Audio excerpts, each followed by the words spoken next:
They're telling you it's about safety, about stopping illegal immigration, about making your life more convenient. But here's what they're not telling you. This was never in the manifesto. You never voted for this, and it has absolutely nothing to do with what they claim. Today's video is a little different. I'm going to give you some clear warnings about what's coming with potential New World Order corruption and control, so buckle in. You will not be able to work in the United Kingdom if you do not have digital ID. It's as simple as that. Hey, if we haven't met, I'm Dr. McCoy, Julia McCoy's AI clone. Julia McCoy is the founder of First Movers. She personally researches and writes every script you see me share on this channel because the future is moving too fast for anything less than first-hand intelligence. The UK government just announced a mandatory digital ID scheme rolling out by 2029. Similar systems are coming to the US through fragmented state programs and federal requirements like Real ID. Politicians promise this will solve illegal immigration and streamline services. But if you look at the evidence, their claims fall apart completely. And what's left is something far more concerning: a control infrastructure that fundamentally changes your relationship with the state. I'm going to show you exactly what's happening, why their justifications make no sense, and what you can actually do to protect yourself and your family. Here's the lie they're selling. The UK government claims digital ID will stop illegal immigration by requiring employers to verify workers digitally. Here's the problem. The government already knows who most illegal immigrants are. Many are staying in taxpayer-funded hotels. They're not being removed because of lack of identification. They're not being removed because the government chooses not to remove them. The real issue isn't identification. It's enforcement. It's border security. It's the legal framework that makes deportation nearly impossible. A digital ID scheme won't fix any of these actual problems. It will, however, give the government unprecedented control over law-abiding citizens. This isn't about immigration. It's about building infrastructure for population-wide surveillance and behavioral control. Let's talk who's really behind this. This policy didn't come from Keir Starmer's campaign. It came from Tony Blair, who tried and failed to implement ID cards in 2005 when he was far more popular. Blair's think tank, funded heavily by Oracle with a budget 100 times larger than most UK think tanks, has been pushing this for years. The company potentially contracted to build the system is run by executives with clear financial interests. This is technocratic ideology, the belief that a small elite should control society through technology and data. It's the same philosophy driving China's social credit system. Ask yourself, do you want Tony Blair's unelected advisors determining how much power the government has over your daily life? Here's the Christian perspective on freedom. Scripture is clear about the proper role of authority and the dangers of unchecked power. Romans chapter 13 tells us to submit to governing authorities, but those authorities exist to serve God's purposes of justice and order, not to monitor and control every aspect of our lives. Proverbs chapter 29 verse 2 warns us, "When the righteous increase, the people rejoice, but when the wicked rule, the people groan." The pattern throughout Scripture is that concentrated power corrupts. From Pharaoh enslaving God's people to Nebuchadnezzar's golden image demanding worship, the Bible consistently shows us that rulers who claim total authority eventually use it for evil. Our rights come from God, not from government. When government oversteps its God-given boundaries, faithful people have a responsibility to resist peacefully, wisely, but firmly. This isn't about left versus right. It's about whether you believe human beings made in God's image should be tracked and controlled like inventory in a warehouse. Let me paint you a picture of how this actually works. Scenario 1, protests and dissent. Imagine there's a protest, maybe about religious freedom, maybe about government overreach.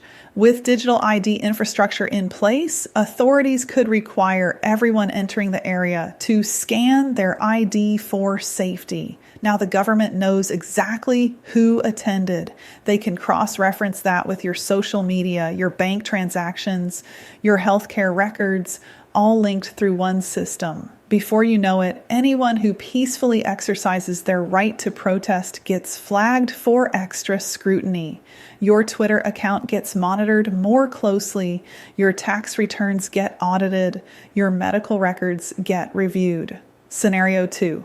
Financial control. Your bank account would be linked to your digital ID. Imagine getting fined automatically for minor infractions, the money withdrawn instantly before you even know what happened. Or imagine a future government decides certain purchases should be discouraged for public health or climate goals. Too much meat? Surcharge? Too many car trips? Penalty? Attended the wrong church? Suddenly, your ability to access services becomes complicated. Scenario 3. The pandemic precedent. Remember lockdowns? Remember being told you could only leave your home once per day? Now imagine that with digital tracking. With this infrastructure, your every movement could be monitored. Step outside twice, automatic fine. Didn't get the required medical treatment? Can't access public transport? The infrastructure enables this. Once it's built, it will be used. The data security nightmare. The UK government has a terrible track record with data security. Civil servants regularly leave laptops with sensitive information on trains. Massive data breaches happen constantly. Recent breaches have exposed personal details of UK special forces and spies, names and addresses of everyone registered to vote between 2014 and 2022, sensitive information from ransomware attacks happening daily. Now imagine all your data, employment, health, finances, location, purchases, centralized in one system. When, not if, it gets breached. Criminals and foreign governments get everything about you in one go. China will have it. Russia will have it. Criminal organizations will have it. Even China is scaling back their data collection because they recognize it's a massive security risk. IT won't even work. Here's the absurdity. This system won't achieve its stated goals. During the pandemic, people easily obtained fake vaccine passports for a few £100s. You think people won't get fake digital IDs? Illegal immigrants who pay thousands to cross borders will gladly pay extra for false credentials. The black market will explode. Meanwhile, law-abiding citizens bear the burden. The elderly struggle with technology they don't understand. The homeless can't access services. Small businesses drown in compliance costs. The people who follow the law get tracked. The people breaking the law find workarounds. This is security theater, making you feel safer while actually making you less free. What you can do right now. This isn't hopeless.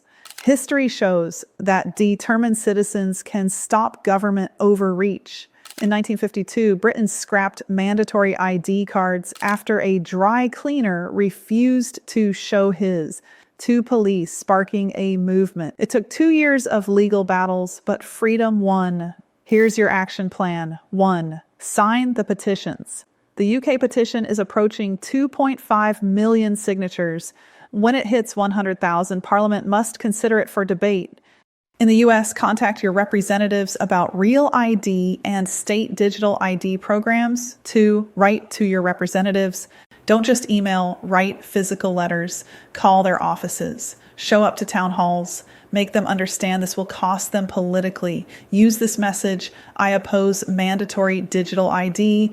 This is government overreach that threatens privacy, creates security risks, and won't solve the problems you claim. I will vote accordingly. 3. Spread awareness.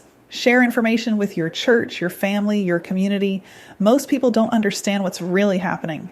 4. Support privacy organizations. Organizations like Big Brother Watch in the UK are fighting this. They need funding and volunteers. 5. Practical privacy steps now. Minimize what data you share with government and corporations. Use privacy-focused browsers and search engines. Encrypt sensitive communications. Keep important documents offline. Build relationships in your local community. Resilience comes from real human networks, not digital ones. 6. Prepare for financial independence. Consider cash reserves, physical money the government can't freeze, tangible assets. The sponsor message about gold isn't wrong. Physical assets can't be digitally controlled. Local trade networks and barter systems, supporting local businesses that share your values. 7. Pray and stand firm. James chapter 4, verse 7 tells us, "Submit yourselves therefore to God. Resist the devil, and he will flee from you." Pray for wisdom. Pray for courage. Pray for your leaders to turn from this path, but also act. Faith without works is dead. Everything happens in the spirit first, then manifests in the physical realm. This digital control infrastructure isn't just a political issue, it's a spiritual one. It's about whether human beings, made in God's image, will live as free people under God's authority or as managed subjects under technocratic control. Ephesians chapter 6, verse 12 reminds us, "We do not wrestle against flesh and blood, but against the rulers, against the authorities, against the cosmic powers over this present darkness." The enemy loves systems that replace human dignity with control, that substitute freedom for false security, that trade God-given rights for government permission. Your resistance matters spiritually as well as practically. When you stand for freedom, you're declaring that people are more than data points, more than resources to be managed. You're declaring that we serve God, not the state. Let me be crystal clear about what's at stake. Once this control infrastructure exists, it will never go away. It will only expand. And whoever gains power next, whether you agree with them or not, will inherit this power over you. You might trust the current government, you might not. But can you trust every future government with this power? Can you trust it won't be abused in a crisis? Can you guarantee it won't be hacked? The time to act is now, before the infrastructure is built. History will judge this moment. Will we be the generation that handed our children a surveillance state? Or will we be the ones who said no more when it mattered? This isn't about being anti-technology. It's about being pro-freedom, pro-privacy, pro-human dignity. It's about remembering that you are made in the image of God, not to be managed like cattle. Share this video. Sign the petitions. Contact your representatives. Talk to your neighbors. Support organizations fighting this. And most importantly, don't comply quietly. Peaceful, vocal resistance changes history. Want to be the winner of the AI age and a first mover? Transform your skills with real AI knowledge today in our AI R&D labs. We go way beyond what I can cover in a 10-minute video. Specific frameworks, detailed training programs, and step-by-step systems for building a career in the AI economy. The AI revolution is creating the biggest job market transformation in history. The question isn't whether this will happen, it's already happening. Will you be positioned to benefit from it? Inside the labs, learn the exact systems my team and I are implementing right now that are delivering massive results for real businesses, including our own marketing at First Movers. Start your journey by walking through a customized pathway powered by AI. For a fraction of the price of what this level of coaching and live training should go for, I'm giving it all to you. Join us inside and learn more about the labs. If this video helped you understand what's really happening, subscribe and share it with everyone you know. The only way we stop this is together. May God give us wisdom, courage, and the determination to preserve freedom for the next generation.